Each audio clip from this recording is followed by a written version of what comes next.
मोदी जी ने कह रहे क्या कर दिया। सबसे पहले तो आप तब तक विकास नहीं कर सकते जब तक शांति नहीं होगी। आपको रोज आपके पास जितने मर्जी पैसे हो, रोज गुंडे आपको धमकाने आ जाएं, रोज आपको मारने आ जाएं, आपके घर के बाहर परिवार के अंदर बम फोड़े, आपके देश में शहर में बम फोड़े, क्या विकास कर लोगे भाई तुम? ये कह रहे जी उनकी औकात नहीं है। उसने इतना डिस्टर्ब कर रखा था, मोदी ने ही उसको घुटनों पर लाया है। हमें घर बार छोड़ के भागना पड़ा कश्मीर के पंडितों की तरह। अगर इनको छोड़ के भागना पड़ता तो इनको पता लगता। 55 साल में मैं पहली बार देखा है घुटनों पे ला दिया मोदी जी ने कि अगर मेरा एक भी देश का नागरिक मरेगा तो अपना सोच लो। मामले में बोलूं, पाकिस्तान को आज तक जितने भी प्राइम मिनिस्टर वहां बने सब लंदन से पढ़े हुए थे, कोई अमेरिका से पढ़ा हुआ था, लेकिन सब लूट लाट के सर वहां जाके लंदन में बैठ गए। आग वहां की जनता रो रही है। मोदी जी 12 साल अपने आप को वहां प्रूव किया, 9 साल से यहाँ इंडिया में प्रूव कर रहे हैं, तो 21 साल का तजुर्बा है उनके पास। उनसे बढ़िया काम करके दिखाया और 1 रुपए की बेईमानी नहीं होने दे रहे। क्योंकि कह रहे ना खाऊंगा ना खाने दूंगा। हालांकि उनको छोटे लेवल पे जो अंदर है काम करने की जरूरत है। एकदम से जो इतना बिगड़ा हुआ काम एकदम से ठीक नहीं हो जाएगा, लेकिन अभी काम करने की जरूरत है। बाकी मोदी जी बेहद ईमानदार नेता है। कांग्रेस पार्टी के नेता बता रहे हैं कि भाई मोदी जी हमसे ज़्यादा ईमानदार नहीं हो सकते और हमारे से ज़्यादा राष्ट्रभक्त नहीं हो सकते, क्योंकि हमारा इतिहास है कि हमने देश के लिए बलिदान दिया है। बता रहे हैं बलिदान क्या दिया है, मैं उस पर भी डाउटफुल हो जाता है, क्योंकि मैं उस चीज़ को भुगत भोगी हूँ। पंजाब में उग्रवाद का भुगत भोगी हूँ। बलिदान जिन लोगों ने इनको प्रधानमंत्री इंदिरा जी को मारा, वो हमारी नेता थी देश की, हमें भी दुख है उसका, लेकिन उनको पहले सबसे पहले सपोर्ट किसने किया था। आज जो भी आपका प्रोग्राम ये सुन रहे हैं, मैं एक बात कहने जा रहा हूँ। पहले एक स्टार न्यूज पे न्यूज होती थी ना, अब तो एबीपी न्यूज बन गया वो। उस पे एक प्रोग्राम आता था प्रधानमंत्री एपिसोड 14 पढ़ ले, उसमें सारा पता लग जाएगा कि वो इन्होंने संत जरनैल सिंह भिंडरांवाले को खुद पैदा किया, खुद वहाँ वो जब वो इनसे बागी हो गए, इन्होंने पहले तो अपना वोट लेने के लिए अकालियों को सिखों को तोड़ने के लिए उनको भेजा, लेकिन जब वो इनसे बागी हो गए फिर उन्हीं के जब दुश्मन बने तो आपस में लड़ाई शुरू होगी। भुगता किसने? पंजाब की जनता ने। 36,000 बेगुनाह मारा गया, जिसमें हिंदू और सिख दोनों थे। हमारे परिवार के लोग भी थे। हमें जायदाद, जो मेरी 4 करोड़ रुपए की जायदाद थी, मुझे 4 लाख में बेच के भागना पड़ा। हाँ बिल्कुल वो यही बात थी। और पाकिस्तान में वो बाढ़ बाद में लगी है। हमारा ये क्षेत्र ऐसा था कि ऐसे जैसे खेत पार करोगे तो पाकिस्तान में वो मार के लोग पाकिस्तान में भाग जाते थे। आज 30 साल में, आज 40 साल में मेरी 55 की उम्र होगी, उग्रवाद भी रहा। 55 साल में मैं पहली बार देखा है घुटनों पे ला दिया मोदी जी ने कि अगर मेरा एक भी देश का नागरिक मरेगा तो अपना सोच लो। इसके मामले में बोलूं, मुझे ये नहीं समझ में आते। मेरे भाई साहब पढ़े लिखे हैं, कड़े भी हुए भी हैं, सब कुछ है। हमें ऐसे देशों से क्यों डराया जाता है जिनकी औकात हमारे सामने नज़र उठाने की भी नहीं।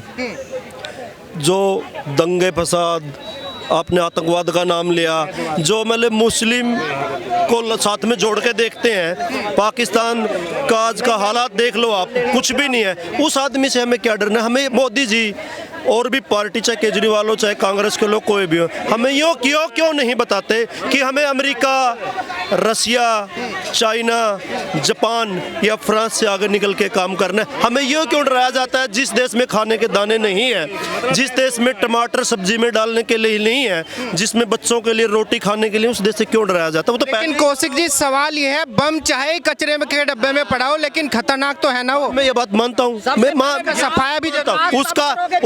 उसका सफाया ना तो अभी तक 10 साल में कोई सफाया हुआ है। एक स्ट्राइक कोई सफाया नहीं मानता मैं उसका कि स्ट्राइक सफाया होगा। वो देश तो अपने आप को ही घुन की तरह खा रहा है, अपने ही देश को। पाकिस्तान की हमें सोचने की जरूरत नहीं है। और सुनो, लेकिन कौशिक साहब, उसका सफाया तो बीच में इंदिरा गांधी ने भी किया है, उसका सफाया तो और देशों ने भी किया है। और एक और बताता हूँ, इनको शायद पता ना हो, जब महाभारत काल में जितने भी देश, हमारा संपूर्ण हिंदुस्तान हुआ करता था, जो कंधार, पाकिस्तान, भूटान, कजाकिस्तान, जो श्रीलंका, ये सब देश हमारे हिंदुस्तान में सब के सब हुआ करते थे। और मैं आप इनको एक बात और याद दिलाना चाहता हूँ, आगे के लिए शायद मैं भी मर जाऊँ, ये भी मर जाए, आने वाले 50 साल लगे या 100 साल लगे, सारा का सारा ये देश पाकिस्तान, श्रीलंका, भूटान, बर्मा, बांग्लादेश, सारे के सारे हिंदुस्तान में बिकाऊ हैं आज ये। चाहे हम आज इनको मोल ले लें भारत, और चाहे कल ले लें, सब के सब ये हिंदुस्तान में मिलेंगे। ये आप देख लेना, जो पहला झंडा हमारा पूरा एक देश का फहराता था, वही हमारा एक झंडा, एक मुल्क, एक निशान वाली बात हो गई।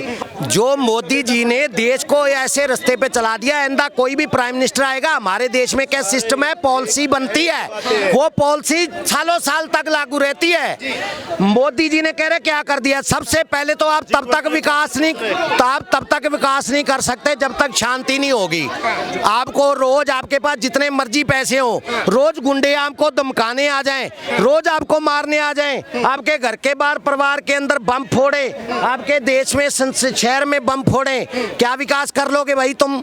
ये कह रहे जी उनकी औकात नहीं है। उसने इतना डिस्टर्ब कर रखा था, मोदी ने ही उसको घुटनों पर लाया है। हमें घर बार छोड़ के भागना पड़ा कश्मीर के पंडितों की तरह। अगर इनको छोड़ के भागना पड़ता तो इनको पता लगता। आपका क्या नाम होगा आपका? मनोज पोद्दार नाम है, मैं बिहार से जमुई से आया हूँ।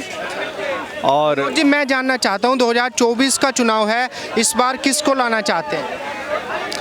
देखिए, निश्चित रूप से मोदी जी को लाना चाहेंगे, क्योंकि मोदी जी ने 2014 के बाद देश के अंदर जो बदलाव लाया है, जो एक सकारात्मक माहौल बना है भारत के अंदर, इससे साफ जाहिर होता है कि हमारा देश आगे बढ़ रहा है। हम दिनों दिन हर क्षेत्र में आगे बढ़ रहे हैं। पहले सड़कें मात्र 19 किलोमीटर प्रत्येक दिन बना करती थी, अब 37 किलोमीटर बन रही है। हमारे देश के अंदर एक आयुष्मान भारत योजना कार्ड के माध्यम से लोगों को, गरीबों को खासकर 5-5 लाख रुपया इलाज कराने के लिए अब पैसे मिल रहे हैं। तो एक गरीबों के अंदर एक सकारात्मक सोच आई है। उनके अंदर जो एक समस्या थी कि हम बीमार पड़ेंगे तो पैसे कहाँ से लाएंगे, पहले उन्हें घर गिरवी रखना पड़ता था, साहूकार से कर्ज लेना पड़ता था या ज़मीन बेचनी पड़ती थी, तब जाके वो इलाज करा पाते थे। लेकिन विपक्ष के नेता बता रहे हैं कि भाई देश चलाने का अनुभव तो केवल कांग्रेस को है, एक गरीब चाय वाला कहाँ देश चला सकता है? ये बात सही, उन्होंने सही कहा है कि 70 साल के अंदर उन सब का शासन चला है, और ये 70 साल के अंदर उन सब ने जो देश को लूटा है, आप 2014 से पहले तो जरूर अखबार में पढ़ते होंगे, 24,000 करोड़ का घोटाला, 1 लाख करोड़ का घोटाला, 86,000 करोड़ का घोटाला, कोयला घोटाला, आदर्श हाउसिंग सोसाइटी घोटाला, बोफोर्स घोटाला, कॉमनवेल्थ घोटाला। आप सिर्फ घोटाले ही घोटाले को लेकर अखबार के पन्नों पे आप पढ़ा करते थे। आप ये भी देखते थे कि हर दिन सीरियल बम ब्लास्ट हुआ करता था देश के हर एक कोने में, हर एक शहरों में, चाहे वो बेंगलोर हो, चाहे दिल्ली हो, चाहे मुंबई हो, चाहे पुणे हो, चाहे नागपुर। मोदी जी के आने से क्या बदलाव आया? मोदी के आने से ये सबसे बड़ा ये बदलाव हुआ कि देश के अंदर शांति का माहौल, वातावरण आया।